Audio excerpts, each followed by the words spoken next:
ভারতে কৃষকদের প্রতিশ্রুতি দিয়েও পূরণ করেনি মোদী সরকার, তাই 5 দফা দাবিতে ফের রাজপথে নামছেন দেশটির কৃষকরা। এতে অশান্তির আশঙ্কায় বিশেষ করে হরিয়ানা রাজ্যে নিরাপত্তা জোরদার করা হয়েছে। একই সঙ্গে আগামী 9 ডিসেম্বর পর্যন্ত আম্বাল জেলার একাধিক স্থানে মোবাইল ইন্টারনেট এবং বার্তা আদান প্রদান বন্ধ করে দেওয়া হয়েছে। এরই মধ্যে আম্বালে এলাকায় কৃষকদের একটি দল সম্মিলিত কিষাণ মোর্চা দিল্লি চলো কর্মসূচি নিয়ে একত্রিত হয়েছেন। তাই উত্তেজনা নিরসনে এবং সরকারি বেসরকারি সম্পত্তি রক্ষায় স্বরাষ্ট্র মন্ত্রণালয়ের অতিরিক্ত মুখ্য সচিব ইন্টারনেট বন্ধের আদেশ দিয়েছেন। এতে বলা হয়েছে, ইন্টারনেটের অপব্যবহার রুখতে এবং ভুয়া তথ্য ছড়ানো রোধে এই সিদ্ধান্ত নেওয়া হয়েছে। আম্বাল জেলার ডাংদেরি, লোহগড়, মানকপুর, দাদিয়ানা, বাড়িঘেল, লারসা, কালুমাজরা, দেবীনগর, সাদ্যপুর, সুলতানপুর এবং কাকরু গ্রামে মোবাইল ইন্টারনেট সেবা বন্ধ করে দেওয়া হয়েছে।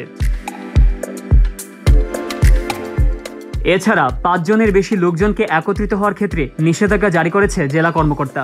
বন্ধ ঘোষণা করা হয়েছে সরকারি বেসরকারি স্কুল। কৃষকদের দিল্লি চলো কর্মসূচি রুখতে দিল্লি সীমান্ত এলাকা আম্বালাতে নিরাপত্তা জোরদার করা হয়েছে। পুরো রাস্তা আইন শৃঙ্খলা বাহিনীর সদস্যদের দ্বারা ঘিরে ফেরা হয়েছে। এছাড়া জলকামান প্রস্তুত রাখা হয়েছে। সূত্র এনডিটিভি ও আনন্দবাজার পত্রিকা। News desk, focus TV.